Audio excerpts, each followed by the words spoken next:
પાલતુ શ્વાન જેવી છે, ઈડી જાય છે ત્યાં મોકલી દે છે. કોંગ્રેસ સાંસદનું વિવાદિત નિવેદન. છત્તીસગઢના પૂર્વ મુખ્યમંત્રી ભૂપેશ બઘેલના નિવાસસ્થાને એન્ફોર્સમેન્ટ ડિરેક્ટોરેટ દ્વારા આજે કરાયેલા દરોડા અંગે કોંગ્રેસ નારાજગી વ્યક્ત કરી રહી છે. કોંગ્રેસ સાંસદ મણિકમ ટાગોરે ઈડીને પાલતુ શ્વાન ગણાવ્યું છે. આ ઉપરાંત તેમણે ભાજપ પર પણ આરોપ લગાવ્યા હતા. નોંધનીય છે કે ઈડીએ રાજ્યમાં લગભગ 14 થી 15 જગ્યાઓ પર દરોડા પાડ્યા છે. આ કાર્યવાહી કથિત દારૂ કૌભાંડ કેસમાં કરવામાં આવી છે. કોંગ્રેસના સાંસદ મણિકમ ટાગોરે કહ્યું, આપણે બધા જાણીએ છીએ કે ઈડી પીએમ મોદી અને કેન્દ્રીય ગૃહમંત્રી અમિત શાહનો પાલતુ શ્વાન બની ગયું છે. આ શ્વાનને જ્યાં ઈચ્છે ત્યાં મોકલી દે છે. ભૂપેશ બઘેલ કોંગ્રેસના એક મજબૂત નેતા છે અને તેમણે આવી લડાઈ લડી છે. કોંગ્રેસ પાર્ટી અને છત્તીસગઢના લોકો તેમની સાથે ઊભા છે. આપણે બધા જાણીએ છીએ કે ભાજપ અને આરએસએસ દ્વારા ફેલાવવામાં આવેલા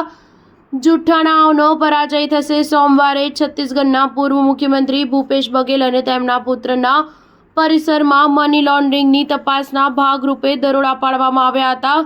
ભિલાઈમાં ભૂપેશ બઘેલના પુત્ર ચૈતન્ય બઘેલના કથિત નજીકના સહયોગી લક્ષ્મીનારાયણ બંસલ ઉર્ફે પપ્પુ બંસલ અને કેટલાક અન્ય લોકોના મની લોન્ડરિંગ નિવારણ અધિનિયમની જોગવાઈઓ હેઠળ પણ તપાસ હાથ ધરવામાં આવી રહી છે. ઉલ્લેખનીય છે કે કથિત દારૂ કૌભાંડ 2019 થી 2022ની વચ્ચે આચરવામાં આવ્યું હતું અને તે સમયે છત્તીસગઢમાં બઘેલના નેતૃત્વમાં કોંગ્રેસની સરકાર હતી. આ તપાસ હેઠળ ઈડીએ અત્યાર સુધીમાં વિવિધ આરોપીઓની લગભગ 205 કરોડ રૂપિયાની સંપત્તિ જપ્ત કરી છે. સ્ટાર ન્યૂઝ 7 હંમેશા સચ્ચાઈની સાથે.